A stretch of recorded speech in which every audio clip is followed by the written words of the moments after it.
and welcome back! Today, I will be telling you a story told to me by a student of mine from China about his first political protest. Do you know the following phrases and vocabulary? If not, then watch until the end as I will be explaining everything and more.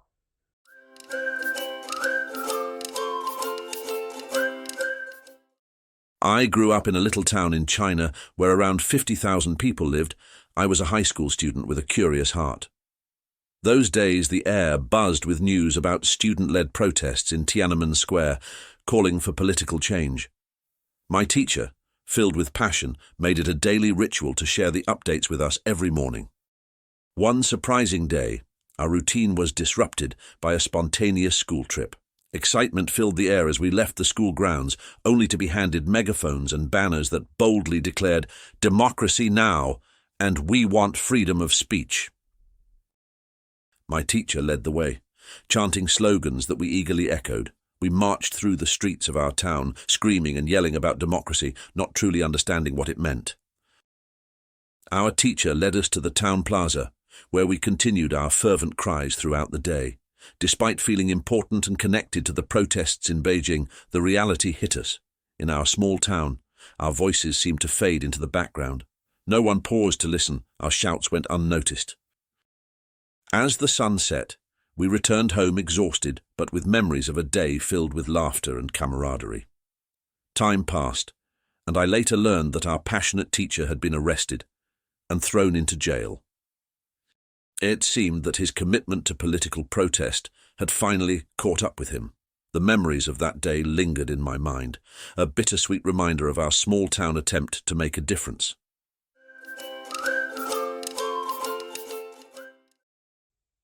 Don't forget to like and subscribe, lovelies. If you enjoyed this, consider buying me a coffee with a link in my description. Let's get started with part 2. He said he was a high school student with a curious heart.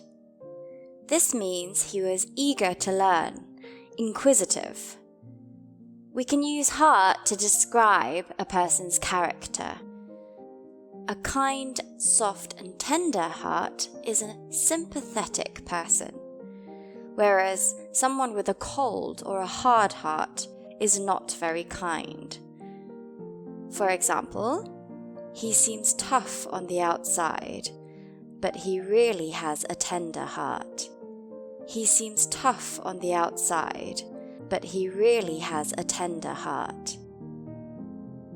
How could you be so hard-hearted? He's your father. How could you be so hard-hearted? He's your father. During those days, the air buzzed with news.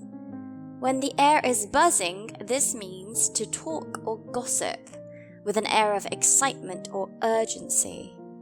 For example, everyone is buzzing about the scandal. Everyone is buzzing about the scandal. The break room was always buzzing with juicy gossip.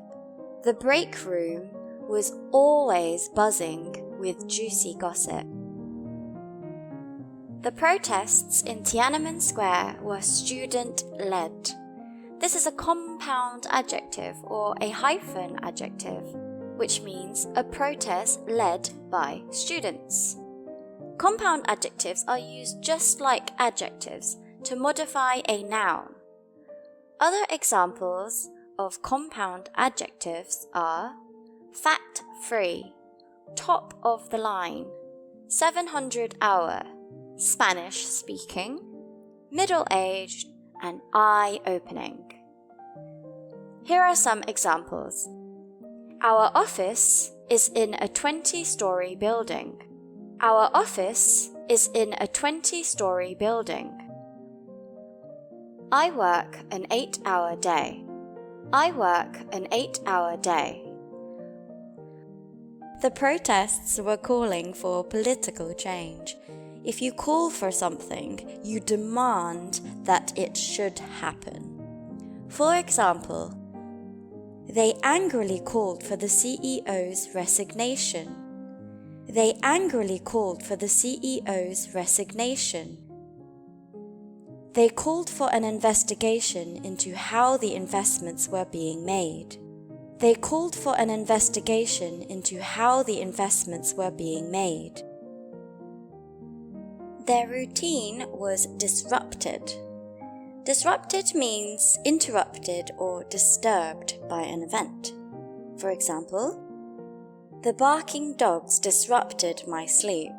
The barking dogs disrupted my sleep. Heavy snow disrupted travel into the city this morning. Heavy snow disrupted travel into the city this morning. They went on a spontaneous school trip, which means it was planned or without force. For example, I love the spontaneous laughter of children. I love the spontaneous laughter of children. There is nothing more exciting than a spontaneous jump in the lake.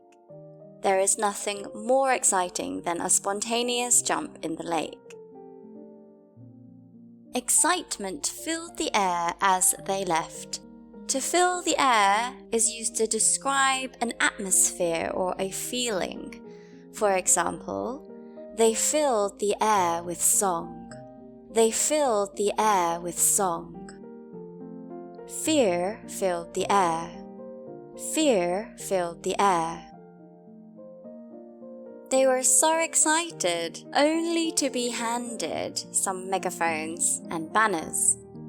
Only to be is used to show that something is surprising or unexpected. For example, he negotiated for a pay increase only to quit his job after he got it. He negotiated for a pay increase only to quit his job after he got it. She cooked all day only to have her friends cancel last minute. She cooked all day only to have her friends cancel last minute. The banners boldly declared "Democracy Now!", which means with confidence without worrying about the opinion or judgment of others. For example, he stepped boldly forward to speak. He stepped boldly forward to speak. She dressed boldly in bright colors. She dressed boldly in bright colors. To declare is to announce or express something clearly and publicly. For example, Britain declared war on Germany. Britain declared war on Germany. Diane declared her love for Sam. Diane declared her love for Sam. They were chanting slogans. To chant is to repeat something rhythmically. For example, he was greeted by the chanting of his name, Jeremy, Jeremy. He was greeted by the chanting of his name, Jeremy, Jeremy. The football fans started chanting, here we go, here we go, here we go. The football fans started chanting, here we go, here we go, here we go. The monks chanted prayers all day. The monks chanted prayers all day. A slogan is a short and striking or memorable phrase often used in advertising. Power to the people is their slogan. Power to the people is their slogan. Trump's slogan was, Make America Great Again. Trump's slogan was, Make America Great Again. Apple's slogan is, Think Different. Apple's slogan is, Think Different. They eagerly echoed the slogans. To echo is reflected sound waves, but here it means to repeat or copy. For example, She echoed the voice of her mother when she told me to stop smoking. She echoed the voice of her mother when she told me to stop smoking. The crowd echoed the singer's lyrics. The crowd echoed the singer's lyrics. They continued their fervent cries in the plaza. Fervent means passionate. For example, he's a fervent believer in free speech. He's a fervent believer in free speech. Most of the people here are fervent supporters of LGBT rights. Most of the people here are fervent supporters of LGBT rights. Then the reality hit them. If an idea or thought hits you, you realize it in a shocking way. For example, that's when it hit me that my life would never be the same again. That's when it hit me that my life would never be the same again. I couldn't remember where I'd seen him before, but then it suddenly hit me. I couldn't remember where I'd seen him before, but then it suddenly hit me. Their voices seemed to fade into the background, which means they became hardly noticeable or very unimportant. For example, her achievements fade into insignificance beside her sisters. Her achievements fade into insignificance beside her sisters. She was so popular in the 90s, but her music faded into the background by the 2000s. She was so popular in the 90s, but her music faded into the background by the 2000s. They had a day filled with laughter and camaraderie. Camaraderie is a feeling of trust, friendship, and loyalty that is felt by people who work together or experience something together. For example, the camaraderie made the tedious work just bearable. The camaraderie made the tedious work just bearable. I enjoy the camaraderie among the team.